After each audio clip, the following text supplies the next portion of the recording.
Greetings. This is your brother, Elder Blacklight, your counselor. Now we talking about war talk. The name of this video is going to be War Talk, Guns, Ammo, and the Will of Allah. Again, guns, ammo, and the will of Allah. When I was very young, around between 11 and 13 years of age, I had bronchial problems. I was catching pneumonia and going in and out of fevers. I had all types of things, asthma, bronchitis, anything dealing with the bronchial tubes.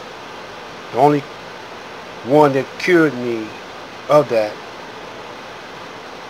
was a black doctor named Dr. Gibson. My mother was taking me back and forth to these white doctors. My brother, he actually died in Receiving Hospital when he was 4 years old from enlarged heart. They couldn't figure it out.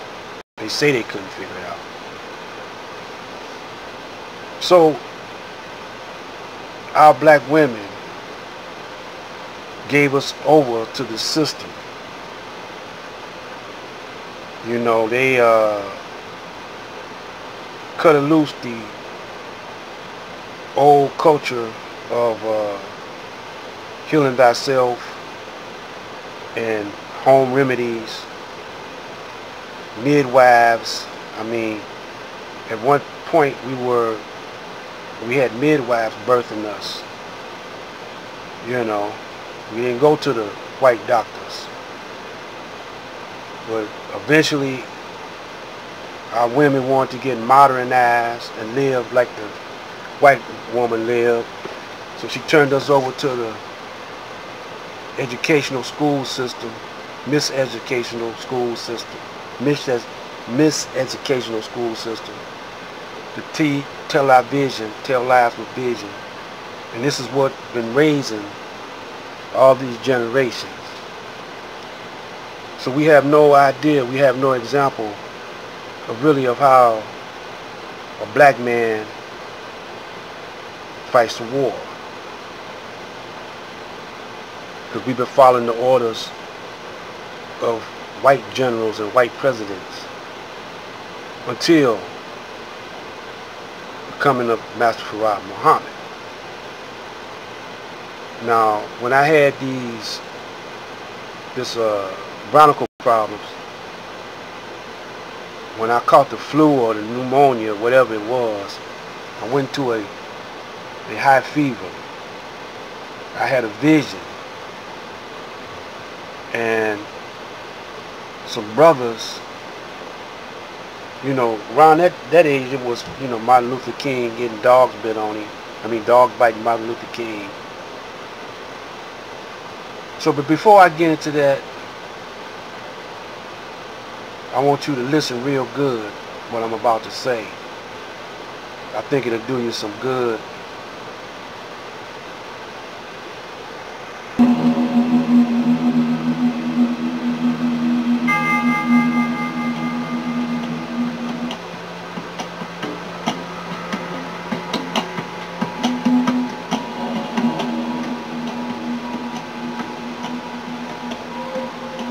See, we learned all our war tactics and strategy from the Caucasian and how he does war. And he's the master of that kind of war. And so in this vision that I have, it was around the time Martin Luther King, you know, was getting beat up with bricks and dogs biting him, non-violent demonstrations. in my dream, I had a vision of these very, very black brothers. Looked like they came straight from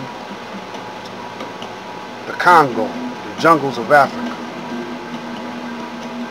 And they invaded Detroit. And they was killing up black people, white people, if you didn't know what to say to them. And so they came to my house while I was up in the bed sick, just kicked down the door, and they was about to pounce upon me. And they said, "What's the word?" And I woke up. At that time, I didn't know the word. I believe I know the words now. It's really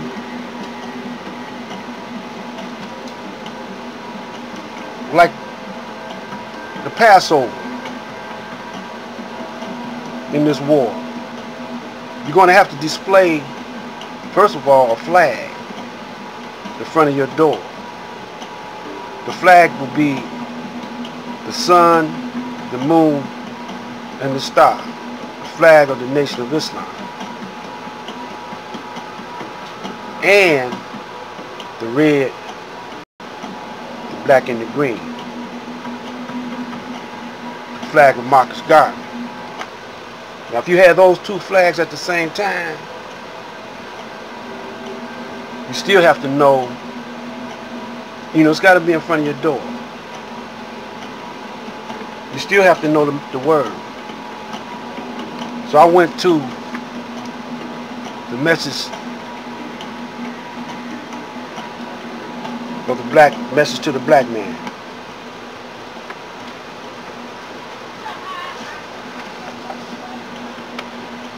And I went to this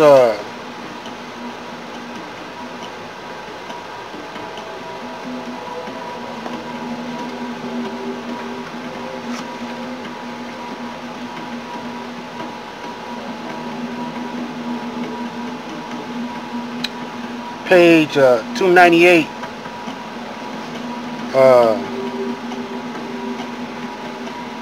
Will you be the winner?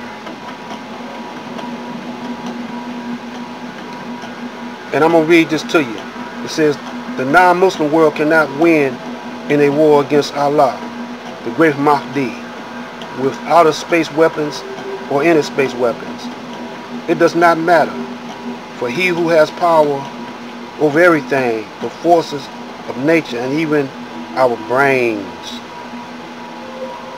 he turns them to thinking and doing that which pleases him. The great waste of money to build your defenses against him or the Third World War is useless.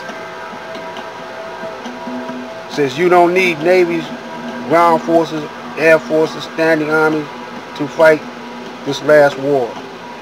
What America needs to win is to give freedom and equal justice to her slaves, the so-called Negroes.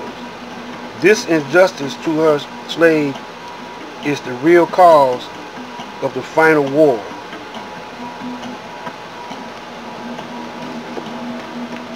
What's that word? The words that you're going to need to know. Is it Assalamu Alaikum? That's some of it. But it's going to be these praises. This is going to be really the word right here. All praises due to Master Farad Muhammad and his messenger, the Honorable Elijah Muhammad. Assalamu Alaikum.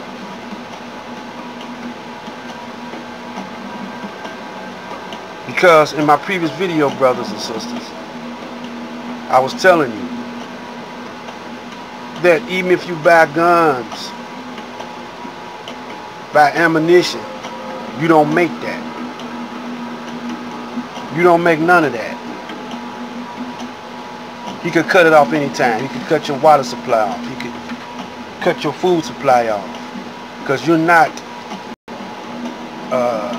preparing yourself in no kind of way, spiritually, mentally, or physically, for what this white man is going to do to you. Because you don't even know who you are. I keep showing you this. You have powers, more powers in you than he has in him. Master Farad Muhammad came to show us these powers, to raise us up, put us back in our right mind. So you got to prepare yourself, man. You can't just, get so emotional that you don't use no kind of strategy. First of all, you got to have your defenses intact. You got to be a defensive soldier and a warrior. Because he's going to come at you when you got a short window between now and after the elections. If there be an election. There might not even be no elections. But you got to get prepared to whatever goes down that you might have to do for yourself. Be self-independent, self-sufficient. You ain't gonna be able to depend on this white man no more. He ain't gonna be able to take care of you because he's fighting a war, an internal war. So you don't get into what his battles. You don't let him lead you into no battles. Because the only battle you need to face is him. But you gotta have Master Farad Muhammad on your side. Black light.